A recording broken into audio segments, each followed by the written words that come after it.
Bismillahirrahmanirrahim. Alhamdulillah wassalatu wassalamu ala Rasulillah wa ala alihi wa sahbihi wa man tabi'ahu wa nasarahu wa wala. Para jamaah yang dirahmati Allah, Assalamualaikum warahmatullahi wabarakatuh. Alhamdulillah, kita bersyukur pada Allah pada tengah hari ini, sekali lagi dengan izin Allah kita dapat berjumpa di sini untuk kita meneruskan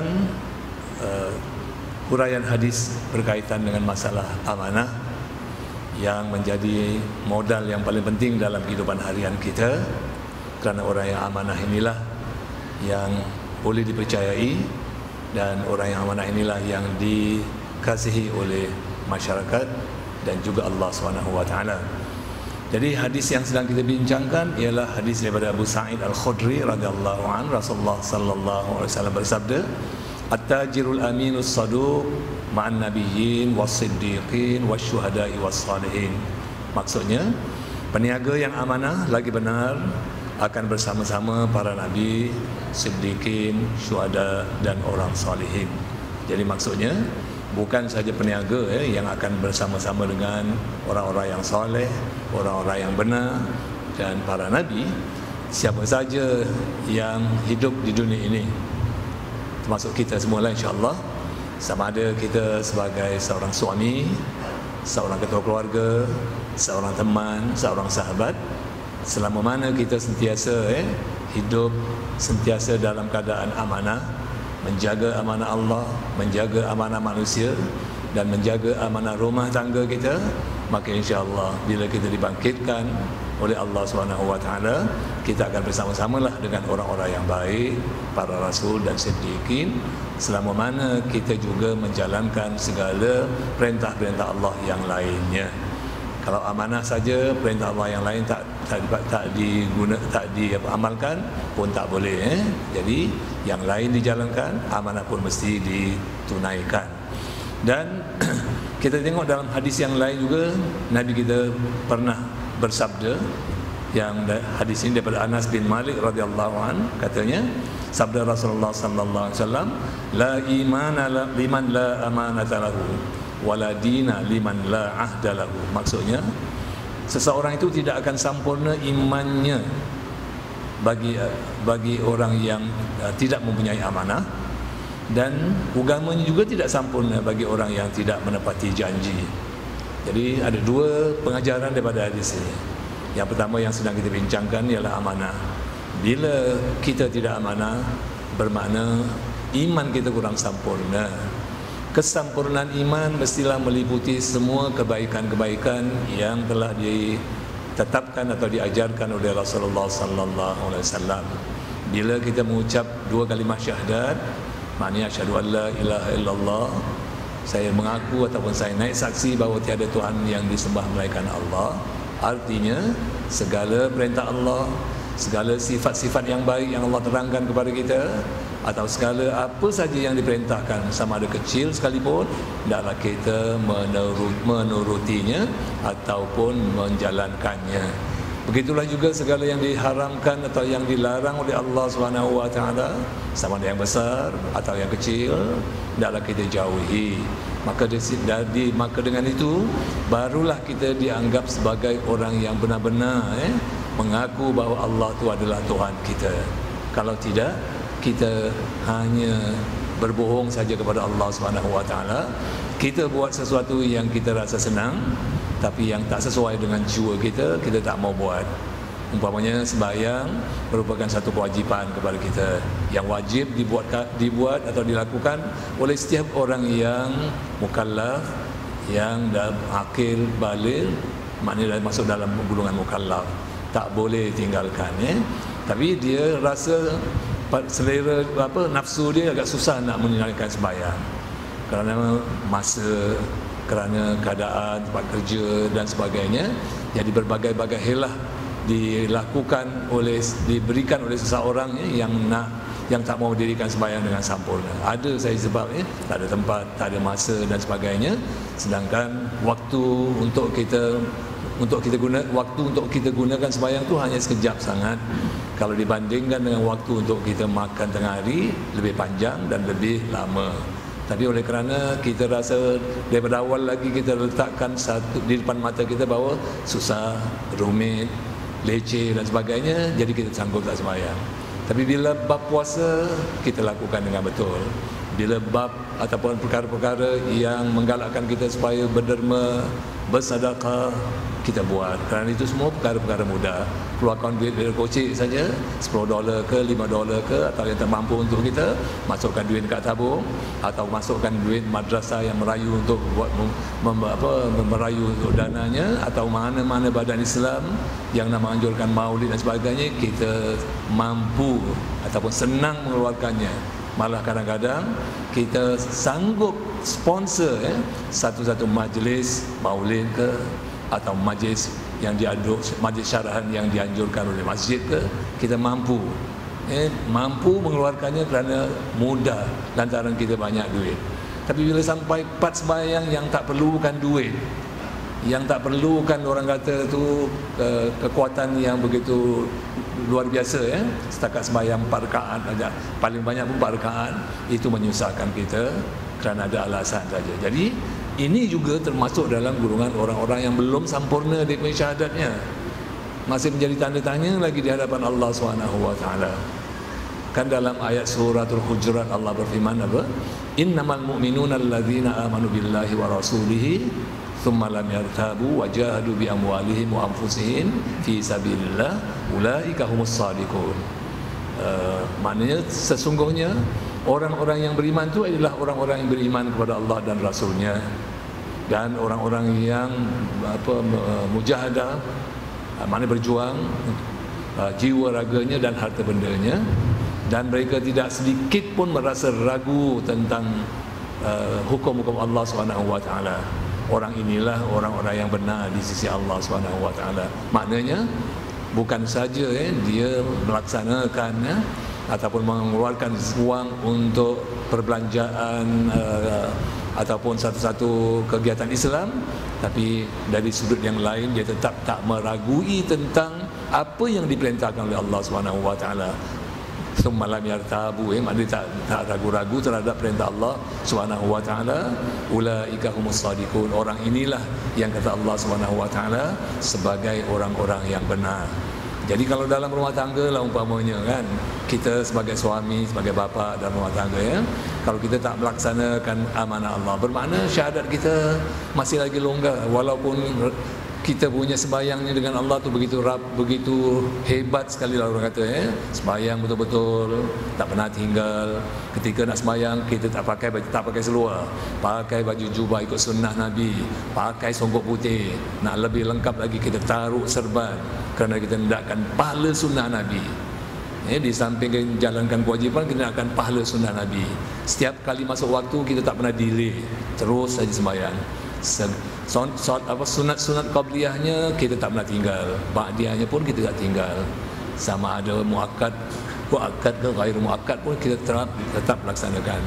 Tapi kalau umpamanya dalam hidup berumah tangga dia tidak, orang kata, menjadi contoh kepada keluarganya, gagal memberikan pendidikan kepada keluarganya, gagal memberikan layanan kepada keluarganya, maksud saya layanan yang baik, maknanya masih lagi marah-marah dengan keluarga istrinya, garang dengan istrinya, panas baran dan sebagainya, dan kadang-kadang nafkah tu beri tu asal boleh je, tak ambil tahu sama ada nafkah yang diberi kepada istrinya cukup atau tidak. Kalau untuk makan mungkin cukup, bagaimana dengan persekolahan anak-anak, jajan hariannya, bagaimana dengan buku-buku exercise book yang minta dibeli oleh guru-gurunya, semua tak diambil tahu. Dia kata ini ambil engkau 500, pandai-pandailah. Sedangkan belanja sebulan tu kadang-kadang 600, 700, mana lebih lagi. Jadi isteri kadang-kadang terpaksa lah berusaha minta ihsan daripada maknya, ihsan dari bapaknya, kadang-kadang berhutang daripada adik-beradiknya, yang suami tak tahu semua. Kalau bagi tahu suami, itu engkau punya urusan, engkau yang berhutang, engkau yang minta, aku dah bagi duit. Jadi ini juga termasuk dalam golongan orang yang belum lagi mempraktikkan syahadahnya. Walaupun saya katakan tadi dia sungguh-sungguhlah bila sembahyang pada waktunya, pakai jubah, pakai serban, nak dapat sunnah Nabi. Tapi sunnah Nabi yang dalam rumah tangga macam mana pula? Dalam rumah tangga sunnah Nabi mengatakan ana khairukum li ahli. Sebaik-baik kamu, orang yang paling baik pada kamu ialah orang-orang yang berbaik-baik dengan keluarganya. Wa ana khairukum li ahli, dan akulah orang yang paling baik kepada keluargaku. Ini sunnah Nabi, tak dibuat pula. Jadi sunnah Nabi tentang pakai betul-betul dijaga, dibuat. Jadi sebab itu bukan makna saya tidak merendah-rendahkan orang yang demikian. Baguslah kalau umpamanya kita ada masa untuk pakai jubah, pakai kopiah putih, serban, kerana itu adalah sunnah Nabi. Baguslah, maknanya sebelum lagi sembahyang, persediaan kita dah dapat ikut sunnah Nabi. Ya, dapatlah pahala kerana kita mengikut pakaian yang dipakai oleh Rasulullah sallallahu alaihi wasallam. Kemudian kita tunaikan kewajipan. Tapi jangan pilih sunnah yang mudah-mudah, sunnah yang lebih hebat lagi, ataupun sunnah yang lain lagi yang menyebabkan orang lain, umpamanya keluarga, itu juga perlu juga diambil kira. Kerana kita perlukan kebahagiaan dalam hidup rumah tangga, kita perlukan kebahagiaan dalam hidup berkeluarga. Kalau kita bahagia dalam rumah tangga, bila kita balik rumah daripada kerja, hati kita tentulah senang, seronok, tengok isteri, tengok anak, gembira kita. Jadi kepenatan kita waktu kita bekerja di pejabat, kena perintah dengan supervisor ke, kena marah ke, kawan-kawan tak kerjasama ke, balik terubat isteri kita dan anak-anak kita menjadi penawar kepada masalah yang kita hadapi di dalam rumah tangga. Syaratnya kita mesti wujudkan kebahagiaan. Nak wujudkan kebahagiaan, ikutlah apa yang dilakukan oleh Rasulullah, dan ikutlah segala yang diperintah oleh Allah kepada kita. Baru wujud kebahagiaan.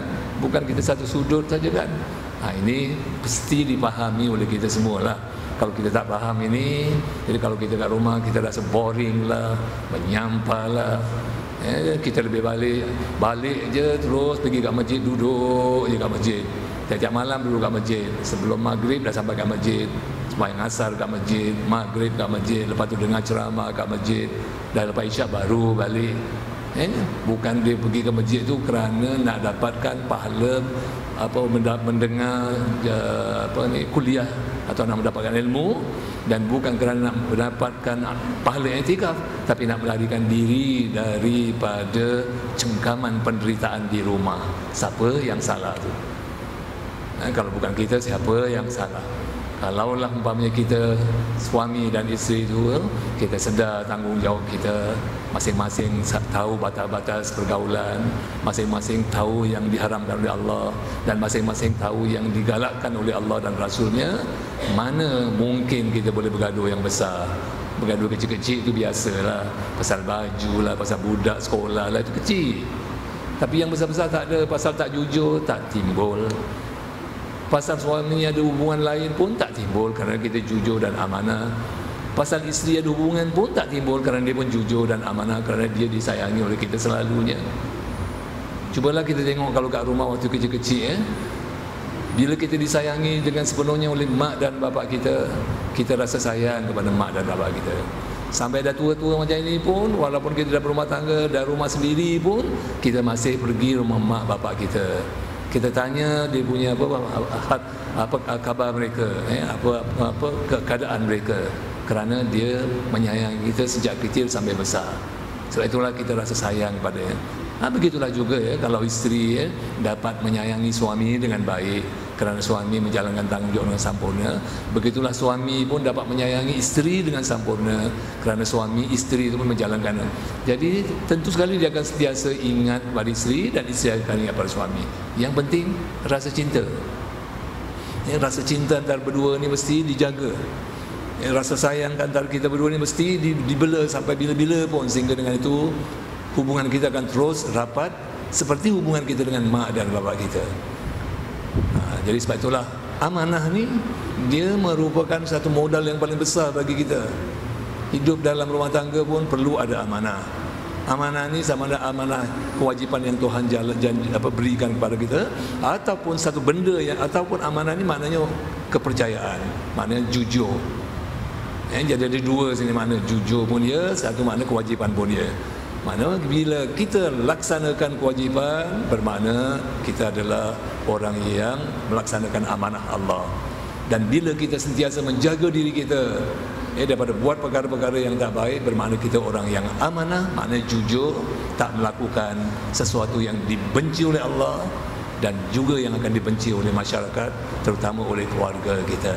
Jadi sebab itulah kalau Nabi mengatakan orang yang tak ada amanah ni imannya belum sempurna. Memang betul lah, mengaku diri beriman tapi sebahagian daripada rukun iman atau sebahagian daripada permintaan iman tu kita tak tunaikan.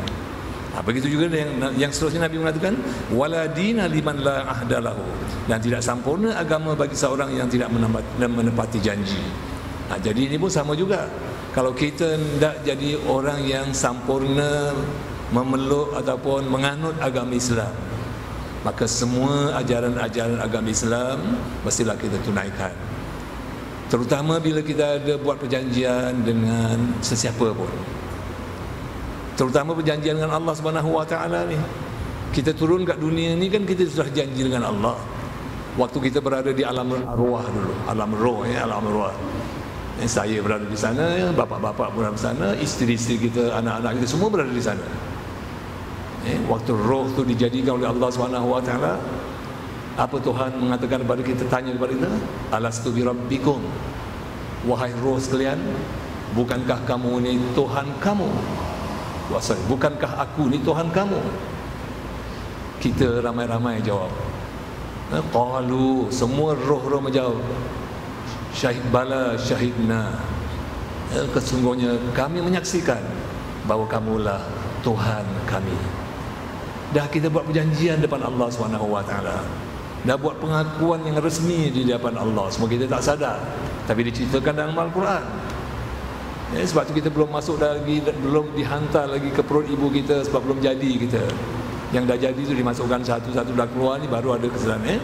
Jadi perjanjian daripada awal lagi kita dah janji dengan Allah SWT yang kita ni adalah hamba Allah dan Allah tu adalah Tuhan kita, dan dialah apa orang kata tu Tuan besar kita lagi, bahasa Melayu yang mudah, Tuan besar kita. Jadi apabila kita dah berjanji dengan Allah SWT, maknanya kita dah akui bahawa Tuhan tu adalah Allah tu adalah Tuhan kita. Maka apabila kita dilahirkan ke dunia, seharusnya dan sewajibnya kita mesti mengikuti segala perintah-perintahnya ataupun menepati janji kita ketika kita berhadapan dengan Allah SWT. Jadi bagaimana seseorang tu nak dianggap orang yang sempurna agamanya kalau janji yang dibuat di hadapan Allah tak ditunaikan dengan sempurna? Yang ada sanggup tak sembahyang, jauhkan diri daripada bertika sembahyang masjid dan sebagainya. Yang ada sembahyangnya rongak-rongak asal boleh aja. Yang ada sembahyang juga tapi masih lagi beli tiket apa ni 4digit dan sebagainya dengan alasan saja main-main aja. Bukan apa saja main-main, ketepikan duit $10 sebulan sama kawan-kawan yang lain, sama bangsa asing, kongsi-kongsi. Jadi beli banyak-banyak tiket, jadi kalau dapat consolation prize, dapat harga berapa ribu, seorang dapat 200 pun jadilah, modal 100 dapat 200. Kalau dapat second prize lagi banyak, ribu-ribu dapat. Tapi kerja, tapi sembahyang, mengakui diri sebagai orang Islam, janji dengan Allah bahawa dia akan menjadi seorang hamba yang taat dan patuh kepada perintah-perintah Allah. Tapi bila larangan ni dia ikut nafsu dia sendiri. Kerana ini orang kata macam duit luar lah, nak cari duit luar untuk tambah-tambah duit dapur. Jadi kalau dah kita gunakan ini, walaupun kata kadang-kadang saya tanya yang ada ini semua berpandukan pada pengalaman saya lah waktu saya pegang kes kat mahkamah, dapat kadang $20, paling banyak berapa? Ada yang paling banyak dapat sampai 5,000 pun ada.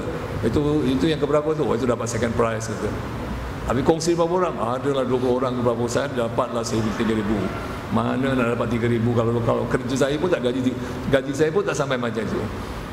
Jadi dia lupa bahawa yang dia lakukan tu adalah sesuatu yang dilarang oleh Allah SWT. Innamal khamru wal maisiru wal azlam wal ansab rijsun min amali syaitan fajtanibuh. Sesungguhnya arak, judi, tenung nasib, sembah berhala itu adalah permainan syaitan, satu benda yang kotor daripada permainan syaitan. Maka Allah kata fajtanibu, jauhkanlah. Jadi dah ada perintah suruh jauhkanlah. Bukan boleh main-main suka-suka. Alasan mereka ni kata, ni tak menjejas saya punya bajet Ustaz. Yang ada tu kata satu kali sebulan $5 je. Kalau tak kena pun tak banyak sangat, dia rugi kata. Sebulan sekali $5, $10, nothing dia kata kan. Tapi hukum tetap hukum. Haram tetap haram. Kalau ditakdirkanlah kena. Kenalah 500 bagi kepada rumah Asnah. Ini duit tambahan, abang dapat ni duit tambahan. Asnah pun pergi pasar, beli ayam, beli ikan besar-besar punya, tak pernah beli ikan besar. Beli daging, selalu beli daging frozen, ini kali beli daging yang baru sikit, masak. Ini yang dia beli ayam, dia beli ikan besar, daging yang bukan frozen ni semua ni, semuanya benda-benda yang jadi haram dah. Kerana dibeli daripada duit yang haram. Kemudian kalau kat rumah masak ayam masak merah, ayam masak merah, ayam masak merah tu dia kuahnya, dagingnya, kulitnya, semuanya benda-benda haram masuk dalam perut kita.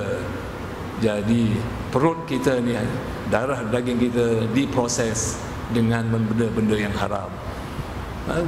Kemudian beli sayur dan sebagainya, beli buah dan sebagainya pun sama, semuanya benda-benda. Walaupun sayur tu halal, buah-buahan pun halal, ayam yang dari sembelih pun halal, daging yang disembelih halal, tapi oleh kerana diperolehi, didapati daripada sumber yang haram, maka jadi haramlah benda-benda itu.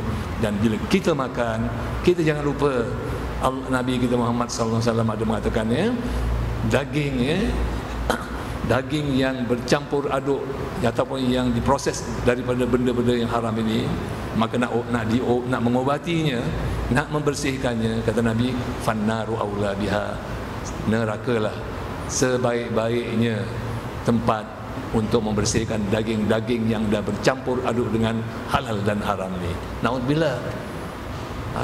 Ini kerana tak ada ilmu pun satu, kerana nakkan kelebihan saja, nak kelebihan, buatlah kerja-kerja sambilan. Sekarang macam-macam apa ni cara kita boleh buat.